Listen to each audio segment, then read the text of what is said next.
जंगल के पास एक किसान रहता था जो बहुत दयालु था। जंगल से कई बार जानवर उसकी झोपड़ी की तरफ आ जाते थे, लेकिन वो उन्हें कोई चोट नहीं पहुंचाता था। बल्कि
बार उनका निशाना बिल्कुल सही लगता है और तीर सीधे शेर सिंह के पैर में लगती है। शेर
गुजर रहा था और जैसे ही वो पिंजरे के नीचे आया, शिकारी ने रस्सी खींच दी और पिंजरा सीधे शेर सिंह के ऊपर गिरा।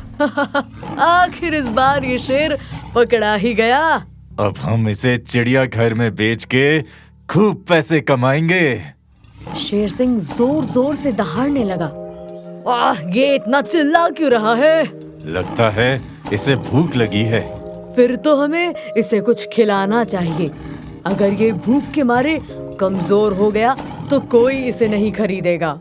शिकारी को लगा कि शेर सिंह को भूख लगी है, इसलिए दोनों शेर सिंह को वहाँ छोड़कर गांव की तरफ उसके लिए कुछ खाना लाने चले गए। जंगल में कोई जानवर तो नहीं मिला, क्यों ना हम इस किसान को ही उस शेर का खाना बना दें। आइडिया तो अच्छा है, चलो इसे ही पकड़ के ले चलते हैं। नहीं, छोड़ दो मुझे, मैंने कुछ नहीं किया। शिकारियों ने उस किसान की एक न सुनी और उसे लेकर शेर सिंह के पिंजरे में बंद कर दिया। शेर सिंह को सच में भूख लगी थी। नहीं नहीं, मुझे मत खाओ, मुझे छोड़ दो। किसान ने जैसे ही अपना सर ऊपर किया, शेर सिंह ने उसका चेहरा देखा और उसे पहचान गया। उसे याद आ गया कि किस तरह एक बार उसी किसान ने उसकी जान बचाई थी। शेर सिंह उसके पास जाकर उसके सर पे अपना पंजा फेरने लगा। शिकारी ये देख हैरान हो गए, ये शेर उस इंसान को खा क्यों नहीं रहा? इधर किसान को ये समझ में आ गया कि शिकारी ने शेर सिंह को बंदी बनाया है। उसने शेर सिंह को बचाने की सोची और शेर सिंह के कान में अपनी योजना बताई। शेर सिंह किसान की बात समझ गया और फिर किसान ने कुछ सोचकर शिकारी से कहा, ये मुझे नहीं खा रहा क्योंकि ये मेरा दोस्त है। तुम लोग इसे पिंजरे से निकाल दो, ये अपने आप तुम लोगों के साथ खुशी खुशी जाएगा। तुम लोगों के साथ जाने से इसे अच्छा अच्छा भोजन भी मिलेगा। यहाँ जंगल में तो शिकार खोजने में इसे कितनी दिक्कत होती है। और अगर ये भाग गया तो? इसकी जिम्मेदारी मैं लेता हूँ, ये कहीं नहीं भागेगा। हम पिंजरा खोल देते हैं। और जैसे ही पिंजरे का दरवाजा खुला, शेर सिंह ने शिकारियों पर हमला कर दिया। बचाओ, बचाओ, शेर! इस तरह दयालु किसान ने अपनी सूझबूझ से शिकारियों को बेवकूफ बनाकर एक बार फिर शेर सिंह की जान बचाई। उसके बाद वो शिकारी कभी वापस जंगल में नहीं आए। शेर सिंह और किसान में भी पक्की दोस्ती हो गई। रानी चींटी सभी चींटियों के साथ जंगल में रहती थी। सारी चींटियां रानी चींटी के व्यवहार से बहुत खुश थीं, क्योंकि वो सबके बारे में सोचती थी, इसलिए सब उसकी बात मानते थे। सभी चींटियां मिलकर अपना नया घर बना रही थीं। रानी चींटी टीले के ऊपर खड़ी है। सारी चींटियां एक लाइन में हैं और एक दूसरे को मिट्टी के छोटे छोटे टुकड़े पास करती जा रही हैं। दूसरी तरफ चींटियों ने एक लकड़ी और ट्री वाइन की मदद से एक स्लिंग शॉट टाइप का शेप बनाया हुआ है, जिसमें वो एक मिट्टी का क्यूब फंसाकर ऊपर शूट करती हैं। ऊपर कुछ चींटियां उसे कैच करके घर बना रही हैं। ऐसे घर बनाने में तो बहुत समय लगेगा। सही कहा, पर इसी तरह मन लगाकर काम करने से जल्द ही हमारा घर तैयार हो जाएगा। फिर हम उसमें आराम से रह सकेंगे। ये भी तो सोचो। ये बात तो सही है, घर बनने के बाद तो आराम ही आराम है। दोस्तों, काम पर लग जाओ।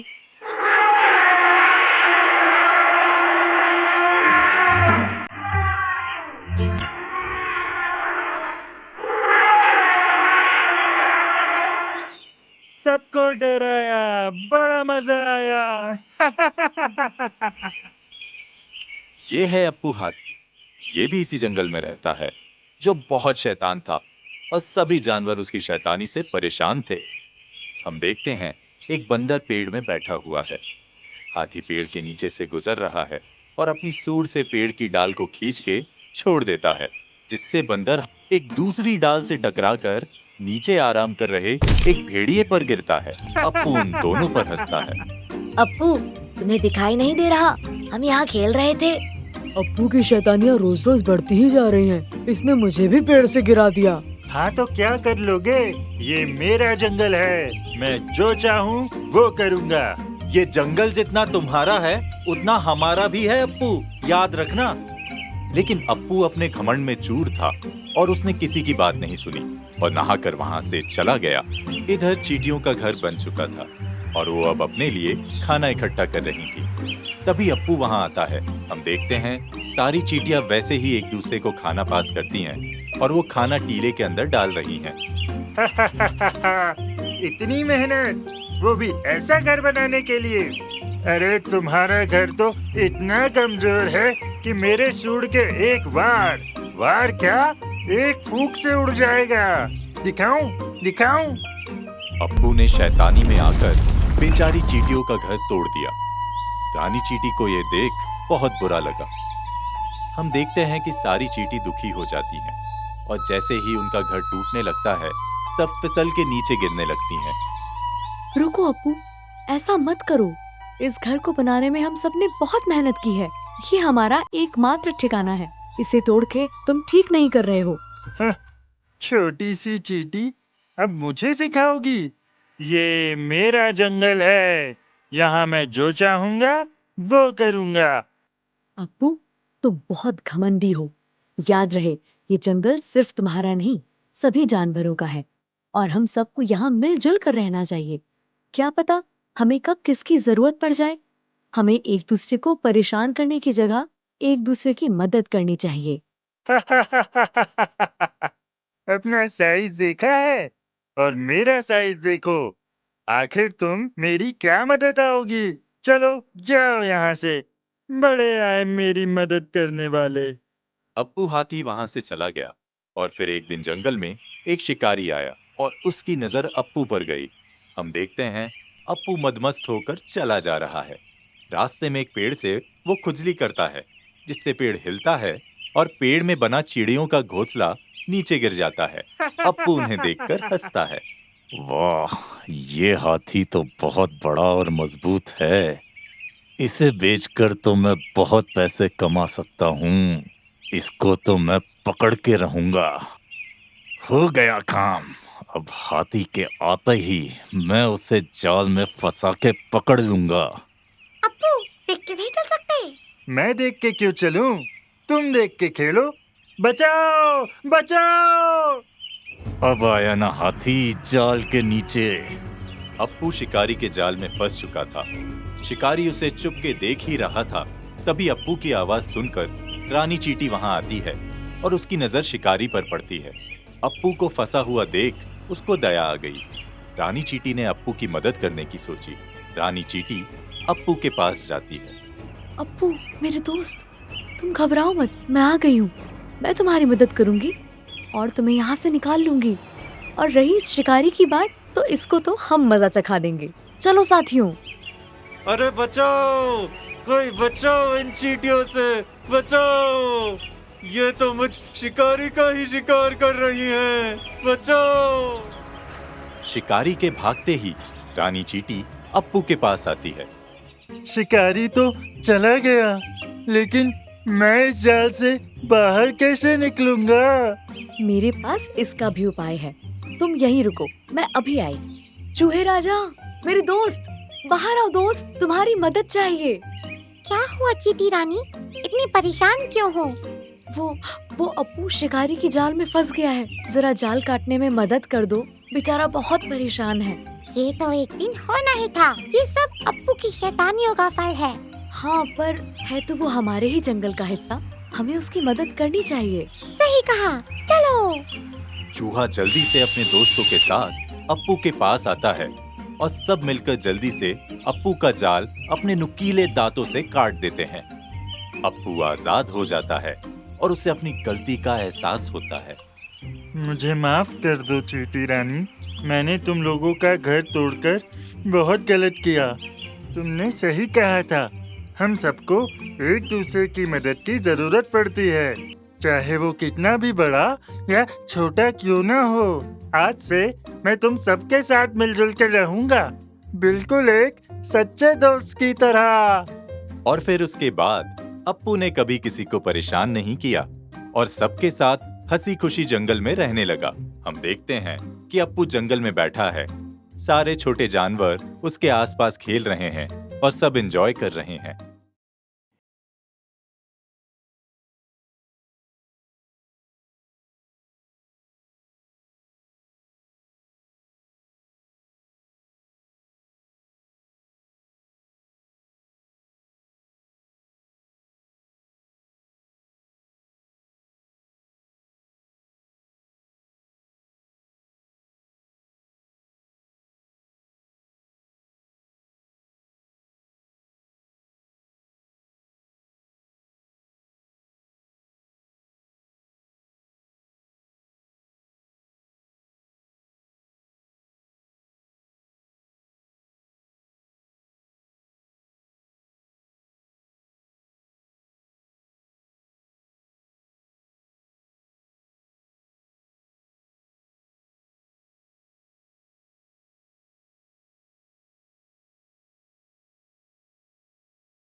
बंदर भाई, मुझे मेरी छड़ी दे दो, मैं तुमसे विनती करती हूँ। कभी नहीं। इस छड़ी के जादू से तो मैं पूरे जंगल में राज करूंगा। मैं ऐसा कभी नहीं होने दूंगी। नन्ही परी चंटू के हाथ से अपनी जादुई छड़ी वापस लेने उड़ते हुए उसकी तरफ बढ़ी, पर तभी चंटू ने नन्ही की छड़ी हवा में घुमाई, जिससे एक रोशनी की किरण निकलकर नन्ही के पंखों से टकराई और देखते ही देखते छड़ी के जादू से नन्ही परी के पंख ही गायब हो गए। इससे पहले कि नन्ही कुछ कर पाती, वो बिना पंख के नीचे गिर गई। ओह, मेरे पंख! चंटू, तुम बहुत गलत कर रहे हो। अच्छा, अब तुम मुझे सिखाओगी? अभी मजा चखाता हूँ। और फिर से जादुई छड़ी घुमाकर जादू किया, जिससे बेचारी रंग बिरंगी तितलियों के पंखों से रंग ही गायब हो गए। चंटू वहां से चला गया। नन्ही चंटू की तलाश में उसके पीछे चल पड़ी। इधर चंटू नन्ही परी की जादुई छड़ी लेकर जंगल में सबको परेशान करने लगा। छड़ी घुमाकर कभी वो हाथी के दांत गायब कर देता, कभी भेड़िए की पूंछ, तो कभी चिड़ियों के पंख। जंगल में सब उससे डरने लगे और अपनी समस्या लेकर जंगल के राजा शेर सिंह के पास गए और अपनी समस्या बताई। शेर सिंह, चंटू बंदर का कुछ करना होगा। चंटू के पास इतनी शक्तियां कहां से आ गई? उसके पास एक जादुई छड़ी है, जिससे वो बहुत ही ताकतवर हो गया है। तभी चंटू वहां आ जाता है और शेर सिंह को ललकारता है। शेर सिंह, आज से इस जंगल का राजा मैं हूँ, तुम नहीं। एक बंदर होकर तुम्हारी इतनी हिम्मत कि शेर सिंह को धमकी दे रहे हो, तुम्हें इसकी सजा अभी मिलेगी। शेर सिंह ने जैसे ही चंटू पर वार करने के लिए छलांग लगाई, चंटू ने जादुई छड़ी घुमाकर शेर सिंह को पत्थर का बना दिया। ये देख सब चंटू से डर गए। देख लिया, मेरी बात नहीं मानने का नतीजा। जो भी मेरे खिलाफ जाएगा उसका यही हाल होगा। आज से इस जंगल में मेरा राज चलेगा। बोलो चंटू महाराज की जय हो, जय हो। तभी नन्ही परी चंटू को खोजते हुए वहां आ गई और चंटू के हाथ में छड़ी देखकर बोली, चंटू, तुम मेरी छड़ी की जादुई शक्तियों का गलत इस्तेमाल कर रहे हो। मैं तुम्हें आखिरी चेतावनी देती हूँ, मुझे मेरी छड़ी लौटा दो। कभी नहीं, अब ये मेरी छड़ी है। चंटू छड़ी घुमाकर नन्ही परी की तरफ करता है, पर नन्ही बहुत फुर्तीली थी। वह छड़ी के वार से बच तो गई, पर उसका पैर फिसल गया और वो सामने के कुएं के अंदर जा गिरी। चंटू यह देख कुएं के पास गया। अब क्या करोगी? अब मैं तुम्हारा हाल फिर शेर सिंह की तरह ही करूंगा। अगर छड़ी की रोशनी मेरे ऊपर लग गई तो मैं सच में पत्थर बन जाऊंगी। जल्दी कुछ करना होगा। इधर जैसे ही चंटू ने छड़ी घुमाकर जादुई रोशनी नन्ही परी की तरफ फेंकी, नन्ही बिना देर किए पानी के अंदर चली गई, जिससे रोशनी पानी से टकराकर वापस चंटू को ही लग गई और वो देखते ही देखते पत्थर का बन गया। हाथी ने अपनी सूंड से नन्ही परी को कुएं से बाहर निकाला। नन्ही ने पत्थर बने चंटू के हाथ से अपनी छड़ी वापस ली और सबको छड़ी घुमाकर पहले की तरह ठीक कर दिया। और जैसे ही वो चंटू को ठीक करने गई, भेड़िए ने उसे रोक लिया। नहीं नन्ही परी, चंटू को ऐसे ही रहने दो, इसने सबको बहुत परेशान किया है। नहीं नहीं, मैं इस छड़ी का इस्तेमाल किसी को सजा देने के लिए नहीं कर सकती। ये सही नहीं होगा। सही कहा नन्ही, चंटू को शक्ति का घमंड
उड़ता हुआ आता है और रोटी का टुकड़ा उठा के चला जाता है।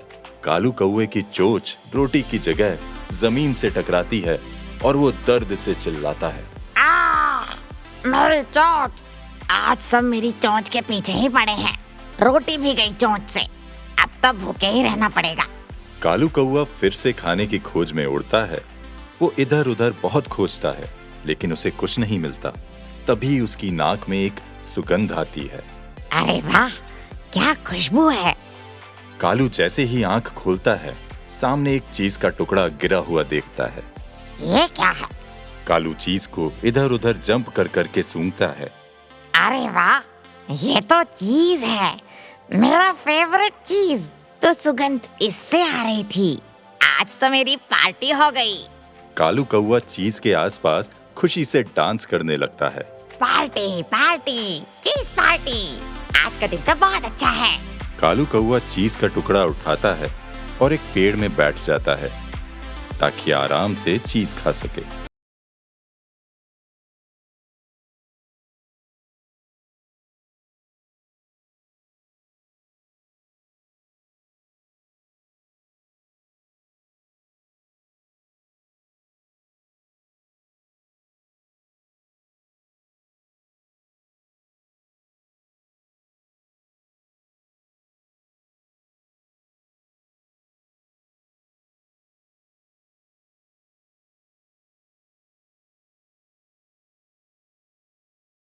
वह बिल से अपना मुंह निकालकर उसे चिढ़ाता है। क्या हुआ लोमड़ी भाई, तुम तो एक चूहे से हार गए।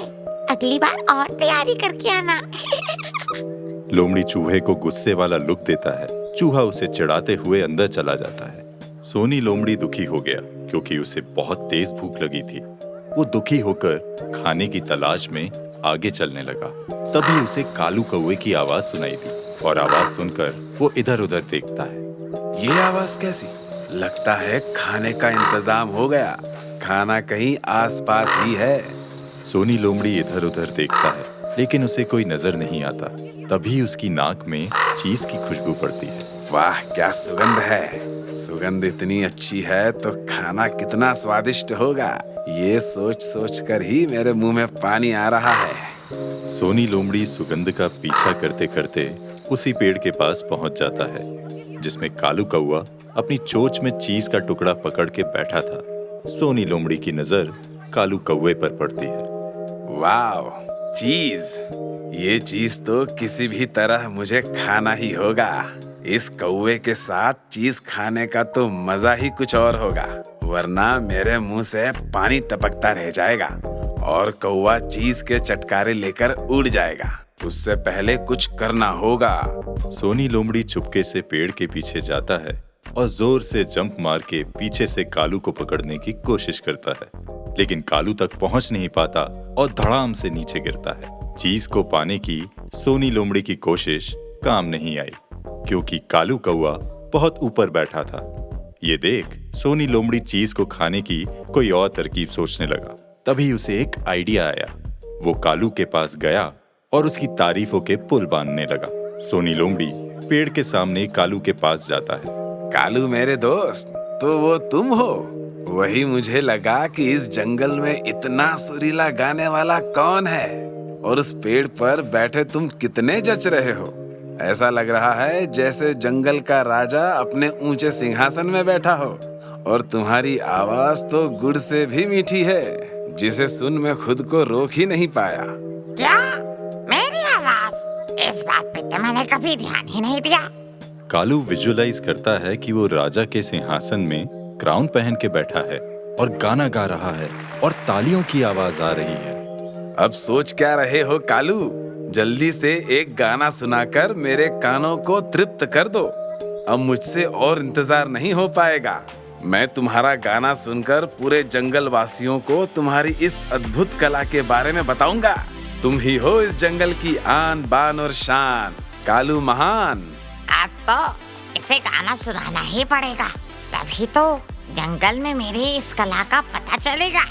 कालू चीज पकड़े हुए गुनगुनाने लगता है। सोनी लोमड़ी ये देख टेंशन में आ जाता है। ये तो चीज को छोड़ने का नाम ही नहीं ले रहा। कुछ तो करना होगा। ये क्या कर रहे हो कालू? ऐसे मुंह बंद करके गुनगुनाने से क्या होगा?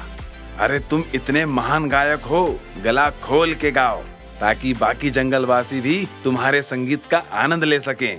बात तो ये सही कह रहा है, पूरा जोर लगा के गाता हूँ। आखिर बाकी जानवर भी तो मेरी सुरीली आवाज सुने।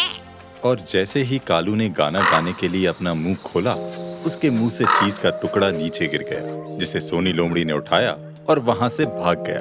मेरा चीज, रुको, मेरा गाना वापस तो करो मुझे। अरे मेरा गाना तो सुन लो कम से कम। धन्यवाद मेरे दोस्त। अब तुम यहाँ बैठे बैठे अपने गाने की प्रैक्टिस करो, तब तक मैं इस स्वादिष्ट चीज का मजा लेता हूँ।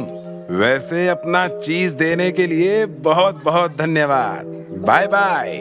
सोनी लोमड़ी वहां से चला गया और कालू को समझ में आ गया कि सोनी ने उसकी तारीफों के झूठे पुल बांध के बड़ी चालाकी से उसे बेवकूफ बनाया उस चीज के टुकड़े के लिए।